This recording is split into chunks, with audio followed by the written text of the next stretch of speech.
Enough time for those people in the front to get a good view. It'll just be a slight delay for those people in the back. So once again, it's very important that we have all of our passengers inside their train cars at this time. So if you see anyone out on those exterior platforms, let them know to come inside. Thank you. Also on board, we have other tour guides on board. We have Rhiannon and Lindsay, and they'll be coming through their respective halves of the train to introduce themselves to you, as well as point out the onboard amenities. Also on board, we have our engineer, Mr. John Westfall, your conductor, Mr. John McDermott, and your brakeman, Mr. Stephen Caulfield. If you haven't already had your tickets collected, please do have those out and available at this time. I know that there's a lot of tours on the train, all different procedures with ticket collecting. If you've already had your ticket collected by your guide, that is okay. But if you haven't already, please do have them out in your hands available for collection. And anyone on the Norwegian cruise line, you'll notice that your tickets are very long and yellow, and there's a perforated edge. If you could please rip down that perforated edge, give the small square portion to your conductor or brakeman, and keep that rectangular portion for yourself. Now, in order to have a fun ride, we need to have a safe ride. I'm going to be going over some very important safety announcements, so please do listen up at this time. If you don't listen to any of my tour, I won't be offended, but please do listen to this very important part. I'll let you know when you can later go on those exterior platforms, but we do have to wait till we're a good safe distance away from Fraser. We have all tickets collected, and my conductor gives me the go-ahead. So please wait for my announcement for when it's safe to go out there. Those platforms are located in the front and back of your coach. Please also use caution with the doors of the coaches. They're very heavy. They have been known to slam shut with the rocking motion of the train. We don't want any of your fingers or toes caught in between there, so please use caution. The stoves are on, so please don't attempt to adjust those stoves. If you're uncomfortable with the temperature in your coach, please let one of the trained personnel know as they come through. You can also feel free to open and close those doors as much as you'd like. Just make sure they're latched either way.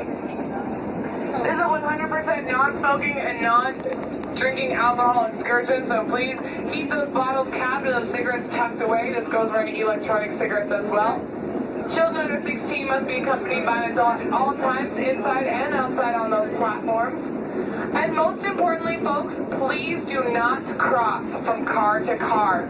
The coaches that you're in is the coach you'll be staying in for the duration of the trip. And that is because those coaches are connected by a thin metal bridge called an apron. These aprons read keep off, and we're very serious about that. That's because they're connected to the coach by one single pin, about the size of your index finger. And if it were to shear off, that apron would fall between the tracks, and anyone on top of it would as well. So please don't attempt to step on, stand on, or cross over those metal aprons at any time. That is also for the courtesy of others. You see, as soon as you cross onto a different platform, you're taking the space of someone else's coach. So we do promote rotating out on those platforms later on our trip so everyone can get a breath of fresh air and a photograph. And once again, do wait for my announcement for when it is safe to go out there. Until then, I hope everyone has a great time here on the trip today. We have a fantastic trip planned for us. We are following the footsteps of history as they make our way from milepost 27.7 Fraser, British Columbia, all the way down to milepost 0 Skagway. On your seat, you should have been able to find a complimentary copy of the All Aboard magazine, and in that magazine are some interesting stories about the history of the gold rush, our railroad, and a fold-out rail map of the route we're following today. And you can follow along as I make those announcements for the scenic viewpoints and mileposts.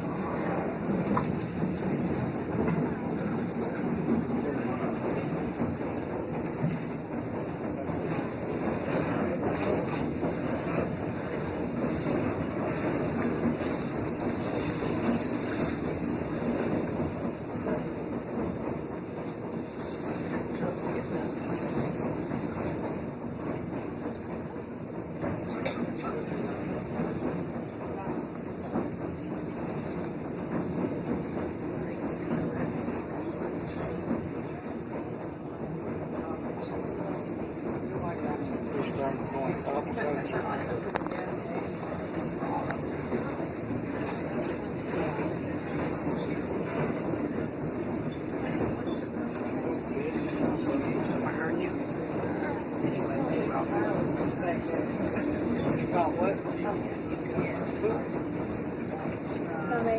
Where was it, the road?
On page 16 of your All Aboard magazine, there's a handy little guide to the plants, wildflowers, trees, and vegetation in this area. As we make our way back down to Skagway, you're going to notice that the vegetation changes dramatically. We're up in here in a subalpine climate, and you'll notice that there's a lot of granite rock and scraggly evergreen trees up here. Now the reason why they look stunted in growth is because they are growing out straight out of the rock with just a little bit of topsoil, so they don't have a lot of nutrients. There's a lot of lichen out on these rocks, that's that yellowish moss, and this is called caribou moss, more colloquially, because the caribou like to eat it. This lichen is slowly grinding up that granite rock into a fine topsoil for those trees, and although they do look like saplings, in fact many of them are over 100 years old, some of the very same trees that those miners were coming up here and walking past. So they are very deceiving with their short stature. Up here you'll also notice a couple of patches of snow, and this snow should be completely melted in a couple of weeks. It should have already been gone, but May was pretty cold this winter, or this summer. It feels like winter. Through this area you'll probably notice some fallen down sections of wood. These are old snow fences that used to line our tracks when our railroad operated year-round. Before 1960, we used steam locomotion exclusively here on the White Path, and winter trains were guided by the railroad's huge 1898 rotary snow plows. And that way we were able to better detract from snow coming too far over the tracks. However, nowadays we don't operate year-round. We no longer need these snow fences. The only time we have to deal with winter operations is in mid-April when we clear our tracks of snow, because we don't run year-round freight trains anymore. The highway took us out of business for that, so nowadays we just operate tourism trains from May to September.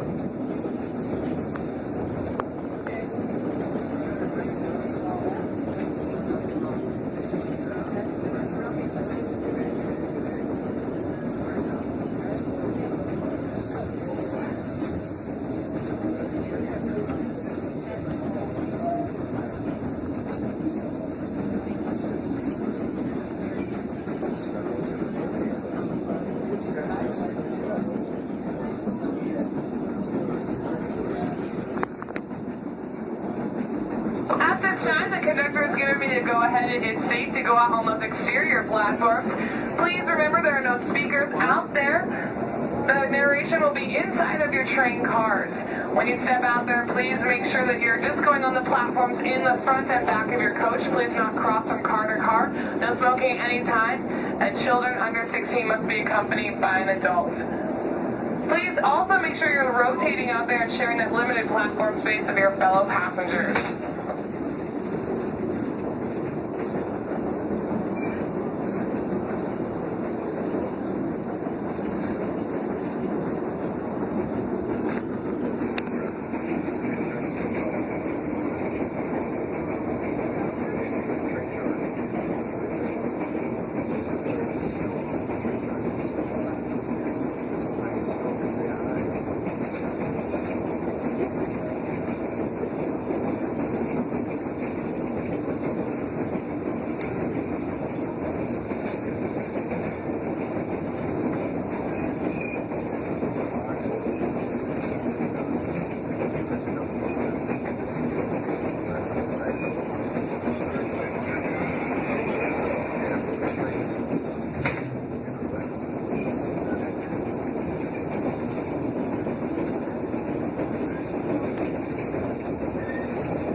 tour guide on this train.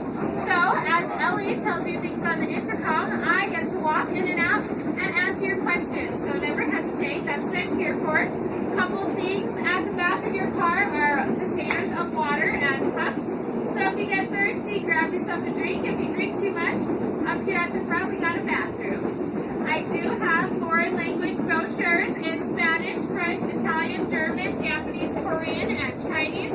If you need one, tell me as I go through. If English is your language, we got those all aboard magazines. They're your brochures. And again, if you have any questions or anything, that's what I'm here for. Thank you.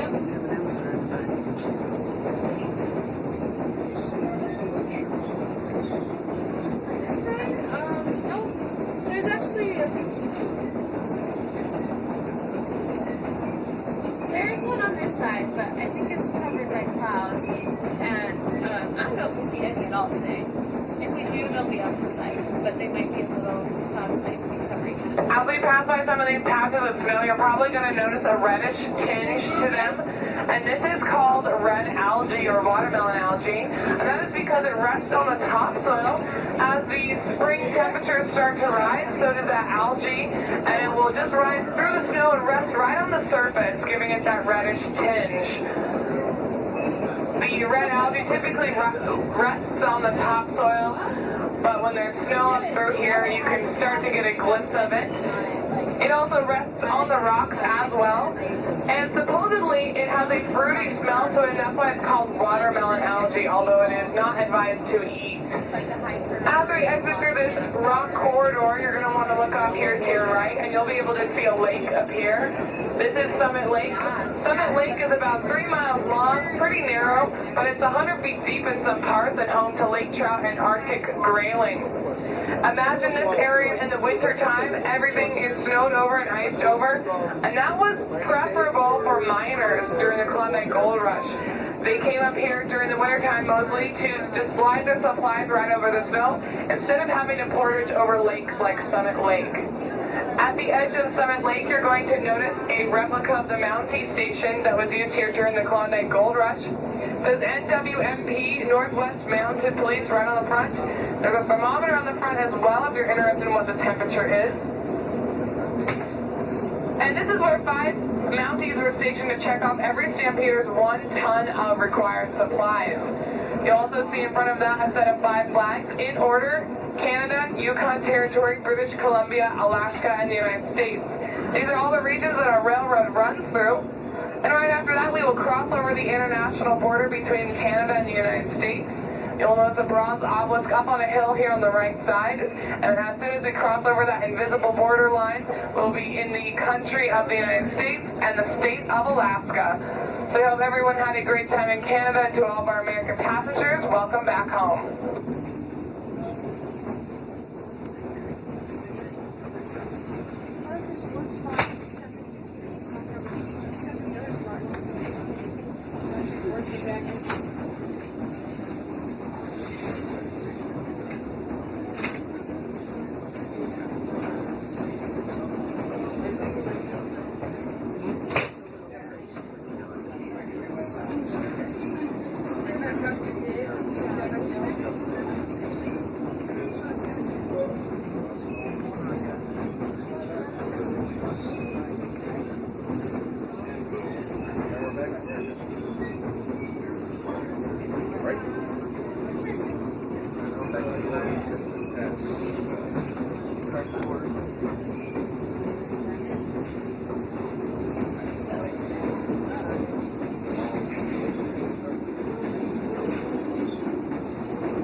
discovered it's not just cars. Trains and buses work the same. Come on, Margaret. You get awful comfortable, don't you?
Coming up here on your right and below the train, you're soon going to be able to see a narrow pathway. And this is the White Pass Trail, also known as the Trail of 98. This is the very trail that took those miners up here during the 1898 Klondike Gold Rush. And it's the most well-preserved portion of that trail. It's not the same width as the narrow alleyway in your coach, and it was said that if you got out of line for just a minute, it would take hours just to get back in. That's how crowded it was. After we pass by the Trail of 98, we're going to be going through a very long and dark tunnel. And as we exit that tunnel, there's going to be great views on both sides of the train. Here off to your left, you're going to be able to see a beautiful river. And off to your right, you're going to see a panoramic view of the steel cantilever bridge. Please use caution when you're up and about your coach, for it will be dark for a good couple of seconds.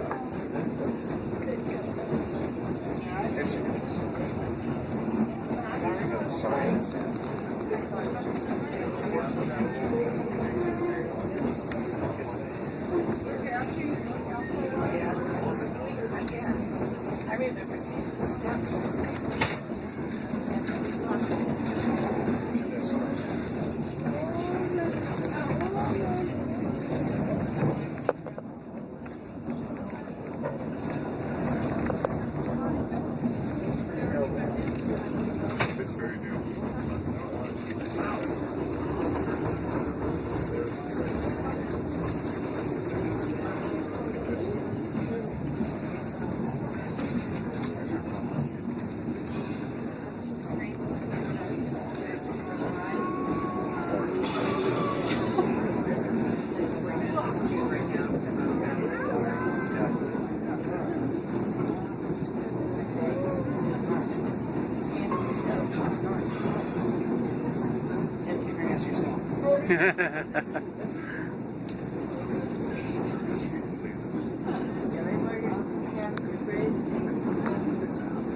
Depends on whose hand it is reaching.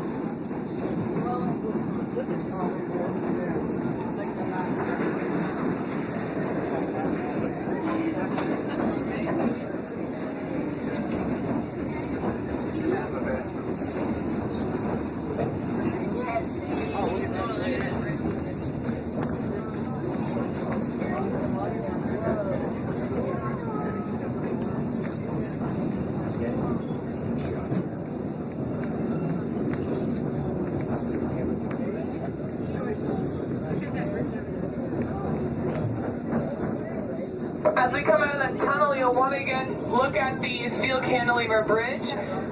This bridge was constructed in 1901, and at the time it was the tallest standing railroad bridge of its kind in the entire world. It was used until 1969, until it was retired. So happy to know we do not use it anymore at all. It was retired in 1969 when we started hauling heavy lead and zinc ore trains, and we saw this bridge could no longer withstand those heavy trains. So we built that replacement bridge we just went over and that tunnel we just went through. This is one of the reasons that our entire White Pass and Yukon Route Railroad was named an International Civil Engineering Historic Landmark. And that puts us up in the ranks with other such landmarks, including the Statue of Liberty, the Eiffel Tower, and the Panama Canal.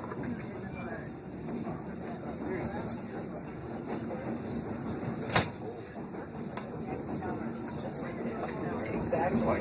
Look, she's like,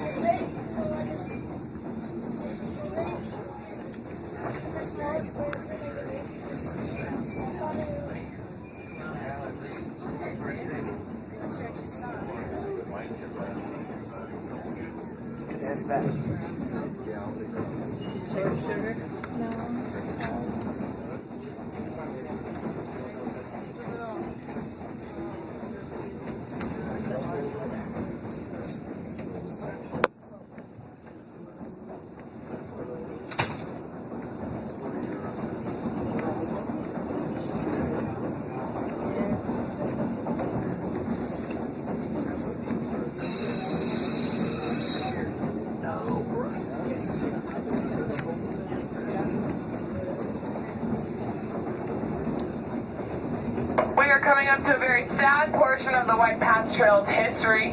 The gulch below us here on your right is known as Dead Horse Gulch. Over 3,000 horses lost their lives from Skagway to Lake Bennett alongside the historic White Pass Trail that we're following. And this section was some of the worst. Jack London came up here and wrote about the experience that he saw firsthand, and he was quoted as saying, "The horses died like mosquitoes in the first frost, and from Skagway to Bennett they rotted in heaps. Men shot them, worked them to death, and when they were gone, went back to the beach and bought more. Their hearts turned to stone, those who did not break, and they became the beasts, the men on the Dead Horse Trail." Of course, looking around this area, it's not very equipped for horses, but in this area there are mountain goats, and across the valley from us you can even see a herd of mountain goats up there on the cliff, right below those big patches of snow and above eye level. You can see about 4 mountain goats right on the mountain side, right on that cliff, right near those big patches of snow, and below the tree area you can see about 5 of them, and I think there's actually a baby kid up there as well. So this area is known for mountain goats. This is what is called Mine Mountain because there used to be silver mines here during the 1920s, but they are no longer active, but definitely active for mountain goats. And there look like there are quite a few up there at that level. Even there's another group to the left of it, and they were moving around just a couple of minutes ago.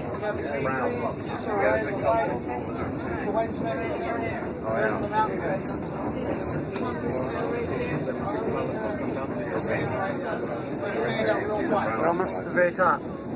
Oh, okay.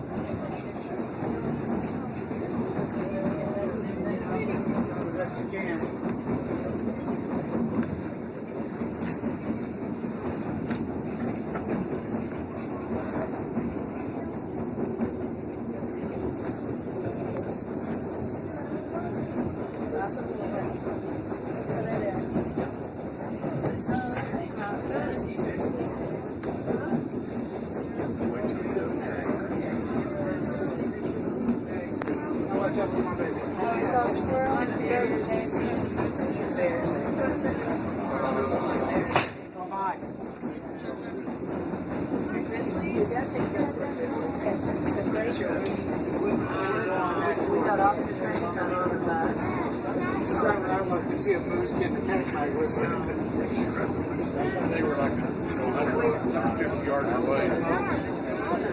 Son, you've been right close still like the Virginia Beach. Oh, yeah. That was a little different. And the guy told you a good story.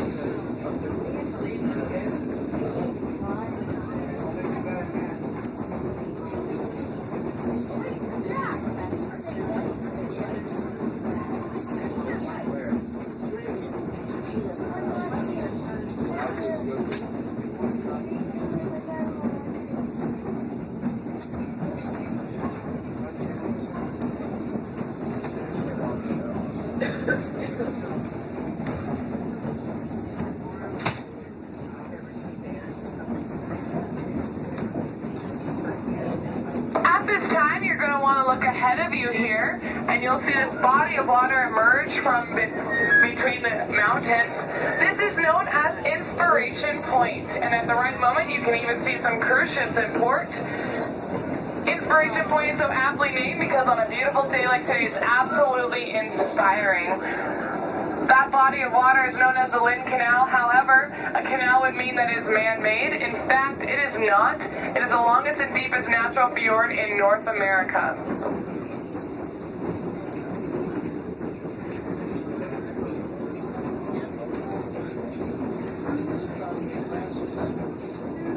Now at this time, Rhiannon and Lindsay are going to be coming through the train cars momentarily, and with them they'll have some souvenir items for sale. If you look at the back of your All Aboard magazine, you'll see what they have with them. The first item is our White Pass Journey DVD. It covers the entire trip that we're taking milepost by milepost, fully narrated in English. Plays worldwide on all home DVD players. And it's 105 minutes long with bonus footage or a rotary steam hug clearing the tracks of snow. This DVD is $15. The other item they have with them is our exclusive White Pass hat. You can only get this hat here on the train, nowhere else, not even down at our depot. This hat is fully adjustable on the back with a Velcro strap. Has our logo on the front, 2012 embroidered in gold on the bill in Skagway, Alaska, right on the back. This hat is $10. They also have the combination of both of those items for an even $20, so you save $5, and it makes it easy on them as well. If you say, I want the combo pack, they'll know exactly what you mean. That's a hat and DVD for $20. So Rhiannon and Lindsay will be coming through the train cars once and only once. They only have enough time to come through your train cars once with those items. They accept U.S. cash and traveler's checks, and they appreciate exact change, but can make a little change for you if need be. And first and foremost, they are tour guides, so they'd be happy to answer any of your questions as they come through the coaches.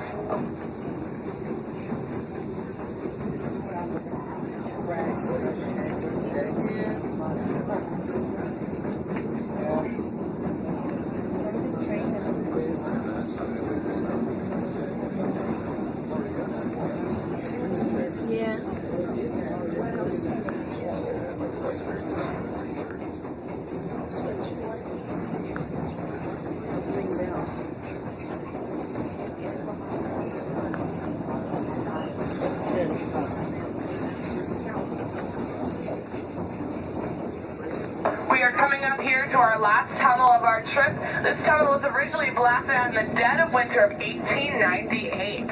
This tunnel will be a little bit shorter than the first one we went through, but it will be dark nonetheless, so please be cautious when you're up and about your coach. As we exit that tunnel, there's going to be great views on both sides of the train. There's going to be some seasonal waterfalls here on the left, a steep drop off here on the right, and you'll see our entire train set as we curve to the right and down the Highline section of track. So excellent photo opportunities.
Slippery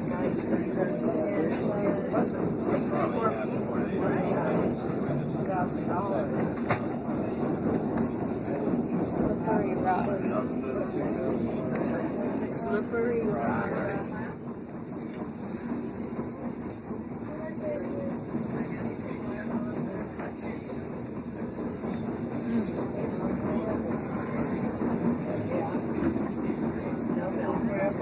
It's a long way down. Yeah, really.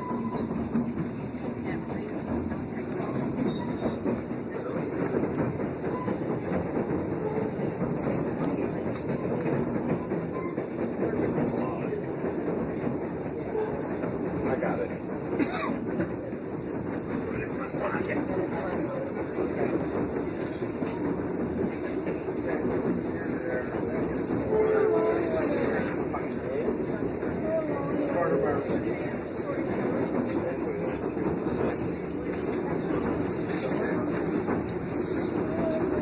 Up here on our highline section, we are descending about a 3.9% grade, which is the steepest that we can achieve. So that means that with every mile we're descending about 206 feet in elevation per mile. We're getting great views on both sides of the train at this time. You'll want to look up here on your right, and up you can see the jagged peaks of the Sawtooth Peaks. They're jagged in appearance because when there was a glacier in this valley thousands of years ago, did peak above it, they were not smoothed down by the weight of that massive ice. Speaking of glacial ice, looking off here to your left, you can see some beautiful rock formations, and notice where all the striations carved up by that glacial ice here on your left side. You can see this beautiful rock formations and some seasonal waterfalls up here. Absolutely gorgeous, especially on a day like today. We're getting great views on both sides. You'll probably notice on either side of the train that there are some areas that look like they are clear cut, but in fact, those are avalanche chutes. And avalanches tear up everything in their pathway. So in the late winter and early spring, all of that snow collects, and when it starts to melt just a little bit, those avalanches come down and rip up all the trees in its pathway. The first thing to grow back are small deciduous trees and brushes, and the last thing to grow back are evergreen trees. So you can notice which ones are older than other ones. Of course, we don't have to worry about winter operations anymore. Nowadays, we only operate from May to September. However, in the middle of April, we do come through and clear tracts of snow, and do have to clear through any avalanche zones that have come down during the winter time.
Up here to milepost 14 Glacier Station, which is a popular hiking destination. Earlier this morning we did drop off some hikers, but we're not going to be picking them up until this afternoon. We're just going to be passing by here, curving to the right, and getting a view of our entire train set as we go across this section of the Skagway River. There'll be great views on both sides of the train. After that, we'll start our descent down our low-line section of track. Hikers can only get up here by train or by helicopter, and you'll notice 2 concrete landing pads that are designed for helicopters up here, as well as a windsock.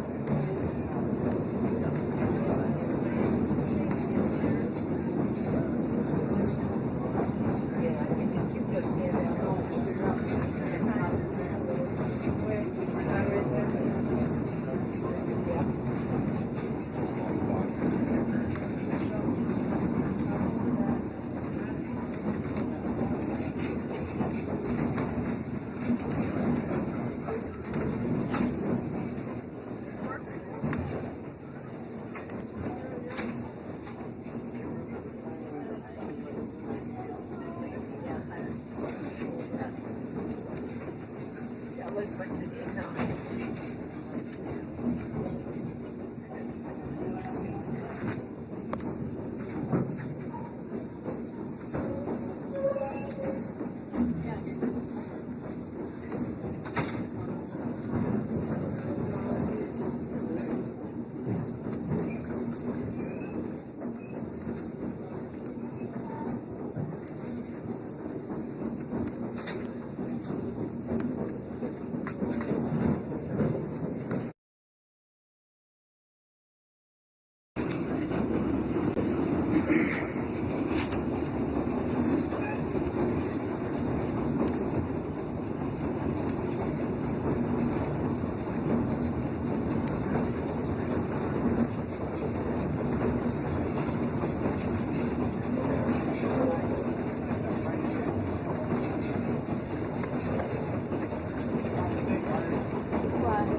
Looking around this area, you'll notice a lot of evergreen trees and vegetation.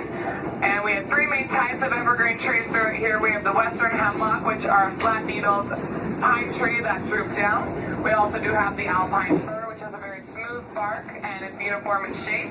And we have the Sitka spruce, which is actually our state tree, and that is a very scraggly-looking evergreen tree.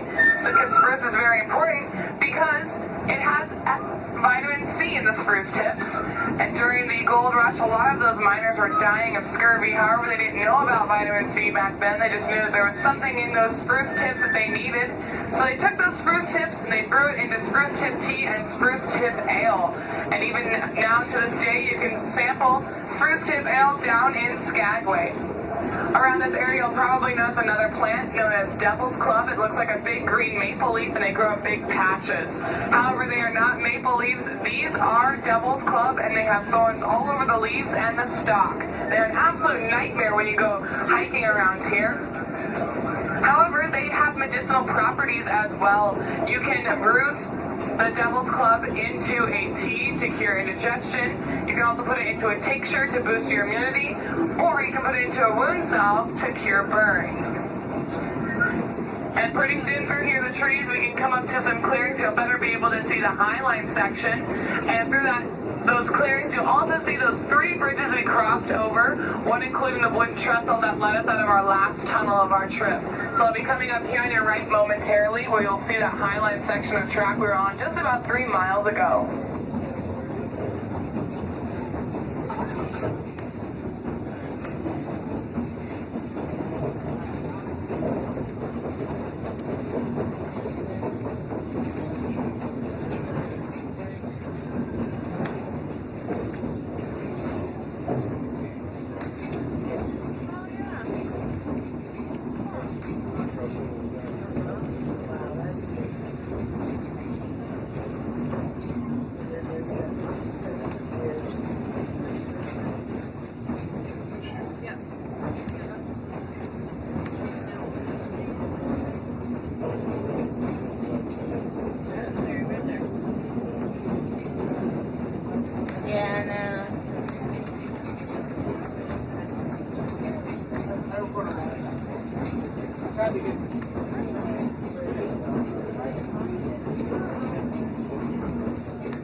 Coming up here on your right is going to be a clearing, but through this clearing you're going to be able to see the beautiful Bridal Veil Falls. This is milepost 11.5 in your rail maps.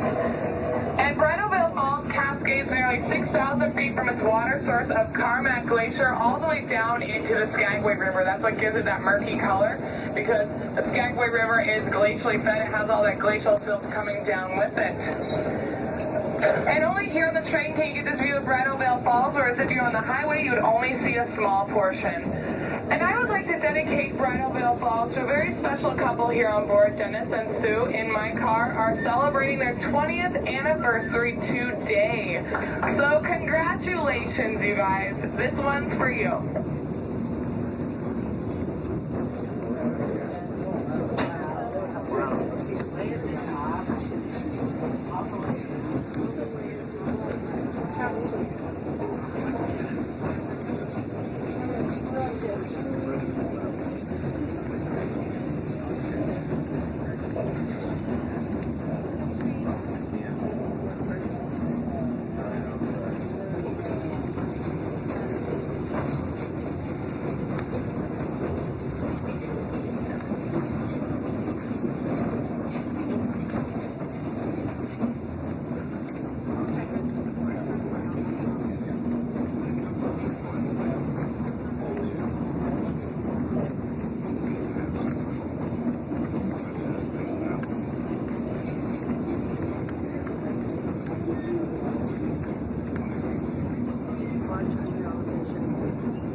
Put the day of the week in the elevator because I'm going to forget.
On May 28, 1898, the construction of the railroad began. It was in response to the Klondike Gold Rush. Originally, these miners were hiking up and over these steep mountain passes with their heavy goods of supplies. It was obvious from the get-go a better route was needed to get up and over these steep mountains in order to get closer to the Klondike gold fields. 35,000 men were on the payroll, 2,000 worked on the rails at any given day. Tragically, during that time, 35 died, mostly from disease and exposure to the elements along alongside the rails. We're coming up here to milepost 10.4 Black Cross Rock. It's going to be off here to your right and down below the train, and you'll see a V-shaped slab of granite with a black cross resting right on top of it. This is a gravesite of Algernon and Maurice Dunn, who were tragically in the wrong place at the wrong time in August of 1898, when a 100-ton boulder broke loose from the mountainside from the reverberations of the black blasting powder and came bounding down the mountainside and crushing and landing on them, instantly killing them. There was nothing that we could do to retrieve their bodies, but instead place a black cross on top and dedicate this site to them. And you'll see why as we pass by Black Cross Rock, milepost 10.4, why Michael J. Heaney, our railroad foreman at the time, was quoted as saying, "No railway worker could expect for a finer monument than that."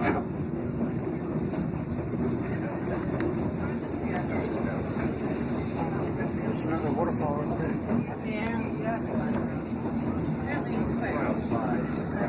Well, how's it going, everyone?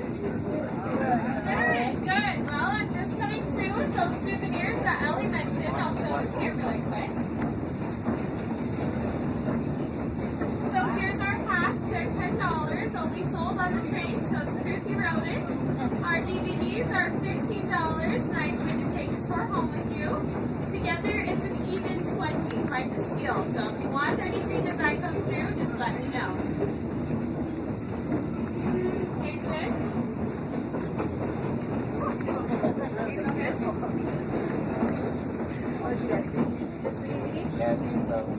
Both?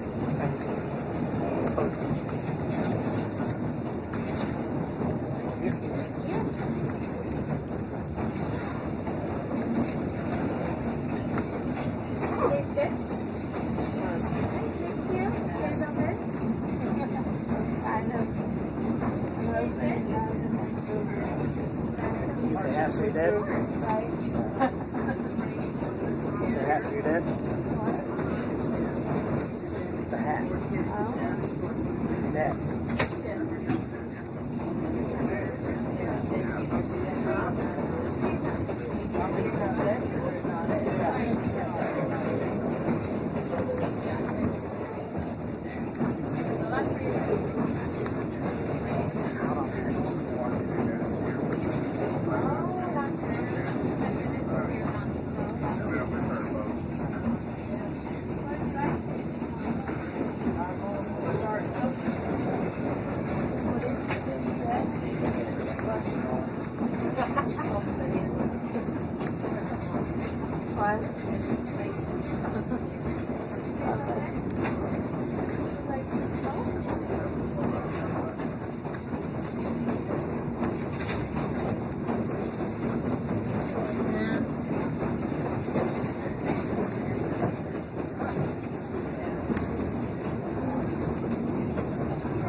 That was, I think, that border. It was customs. Customs. Not the border, it was customs. Here on your right, you can see this blue roof building of our U.S. Customs Station. So we started at milepost 27.7 Fraser, British Columbia.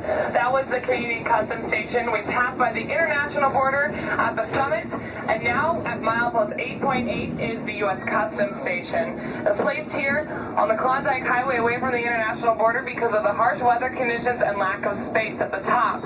Right underneath, you can read "On to Alaska with Buchanan" in 6-foot-high white letters.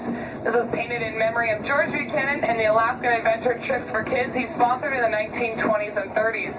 He brought young boys up here from Detroit for the trip of a lifetime. He had them earn 1/3 of the cost of their trip by doing odd jobs.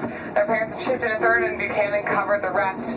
Well, they were so thankful for this opportunity that after the death of their sponsor, a reunion trip of these boys came up here and painted that sign right on the rocks. However, they had to do it the hard way by climbing up those steep rocks with their buckets of paint in tow. And the Klondike Highway was not completed until the late 1970s, so nowadays we do use it to repaint that sign so we can still enjoy the story. However, those kids did not have that opportunity back in the 30s.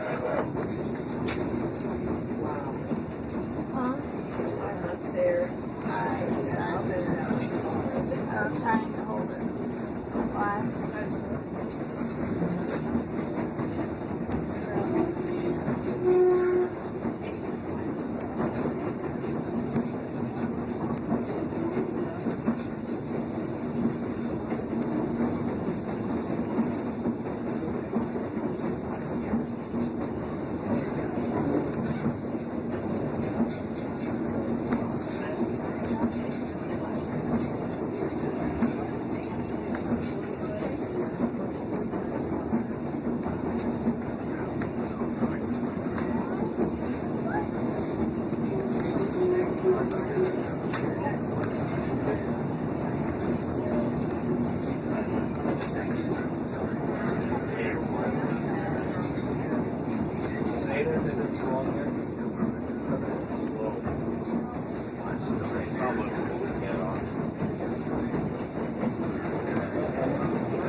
Across the valley from us, you'll see that gray building. A lot of people think it's a factory, but in fact, it's our town incinerator. Not too interesting, but it is important to the town of Skagway. That is our cue, though, for our next interesting milepost coming up here on your right. And down below the train, you're going to be able to see the Class 6 rapids of the whirlpool section of the Skagway River, the most violent portion of the Skagway River, in fact. Right after you see those whirlpools, you want to keep your eyes in the same direction for the remnants of Brackett's Toll Road. This toll road was established by George Brackett, who was the former mayor of Minneapolis when he came up here during the gold rush. He wanted to profit off of the flow stampeders, and he decided to set up a toll gate on the existing White Pass Trail after he had converted it into a nice log wagon road. He charged for everything that those stampeders were bringing up with them, including $1 per horse, $10 per wagon, and even a quarter per dog. And at the height of the gold rush, he was racking in about $1,000 a day, which is amazing for 1898. Not too bad for 2012. But soon enough, those aggravated stampeders who once used the trail for free staged a toll rebellion and refused to pay him any more tolls. They ripped up his toll gates and threw them into the Skagway River. Don't feel bad for Mr. Brackett, however. His road did go bankrupt, but he did get his road bought by the White Pass and Yukon Railroad for the sum of $110,000.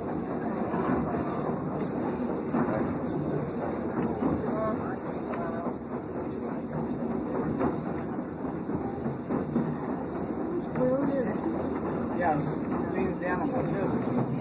Buttons froze up.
Here to milepost 6.9 Rocky Point. Rocky Point was one of the most difficult sections of the railway to build through because this quarter-mile stretch alone took over half of the entire 450 tons of black blasting powder used on the railway from Skagway to Whitehorse, and that's a total of about 110 miles. And this quarter-mile stretch took over half of that. This area was so dangerous during the construction of the railway that they had to have an on-site hospital to treat the injured workers here in this area. After we exit through Rocky Point, look ahead of you, you'll see Denver Station, where it'll be in just about a mile. After that, look over your right shoulder for a view down to Skagway, where all the cruise ships are in port. Have fun? No. Feel better? Yes.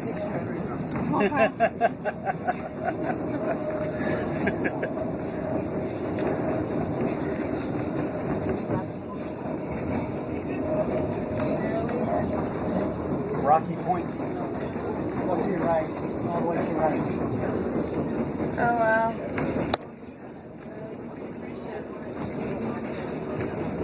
Oh, you can. It's not ours for red. You gotta make this burn. Oh, there's always nine. So we have to do. Oh, yeah. Yes, you are. I thought I already was.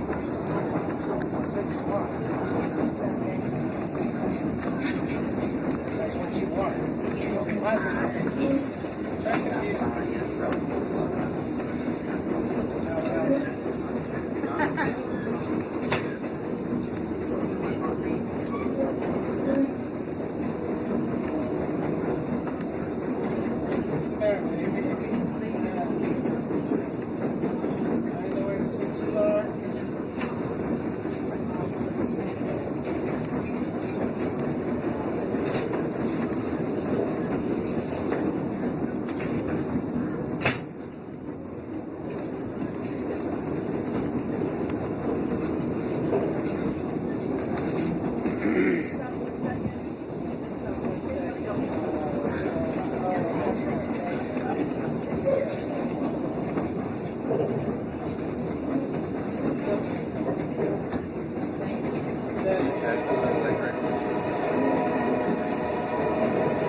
Here at milepost 5.8 Denver Station.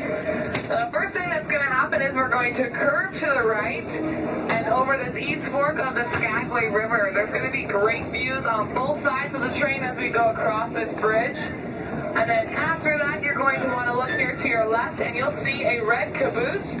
This caboose was donated from White Pass to the Park Service in 1994 and converted to an overnight cabin. You can rent it out for about $35 a night and then take a nice hike up to see the overlook of Denver Glacier. And then we're going to be coming to a brief stop here at Denver Station to let on some hikers that we picked up earlier this morning. So we're making this brief stop, so please be patient with us and stay on board at all times.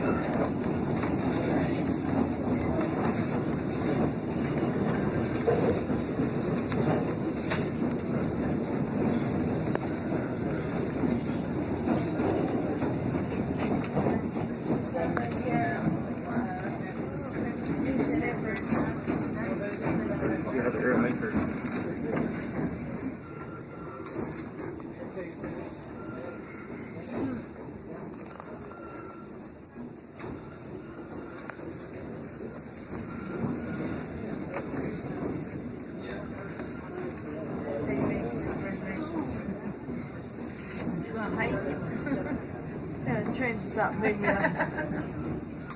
That's right there.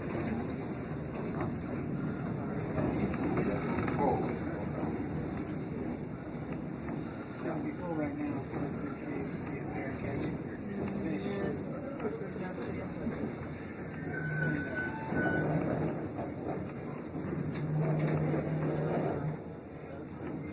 Did you see the goats again? Yeah.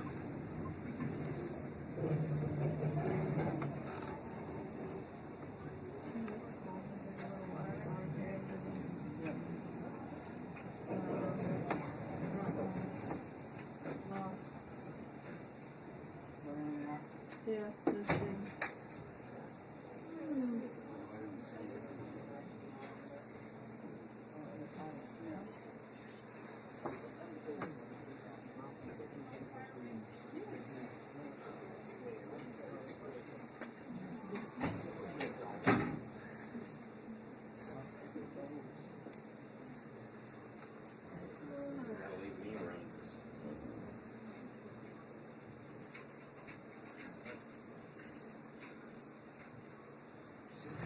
Get some lunch.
John can do it.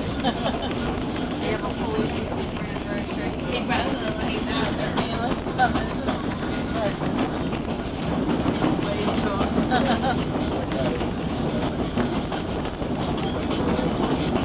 It's crazy. How can they deal with it?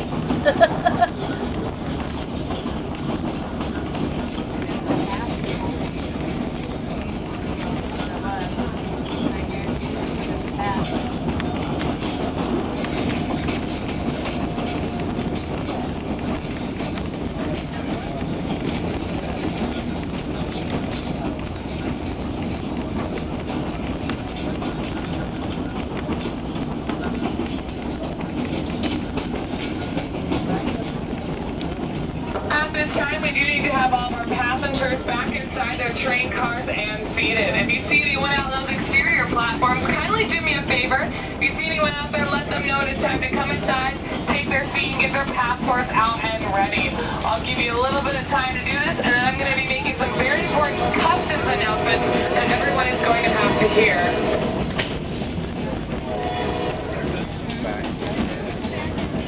When we stop next, we'll be in the U.S. and coming to Canada. Once again, at this time, we do need to have all of our passengers back inside their train cars and seated.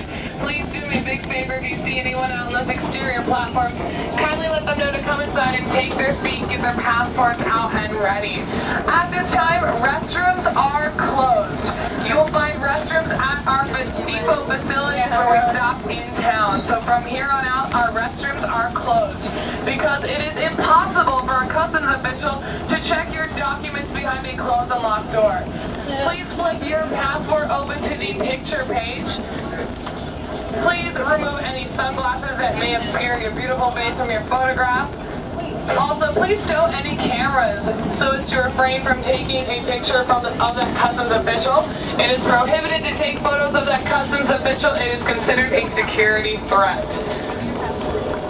So that customs official will be coming through on board, and they're going to want to check every single person's passport.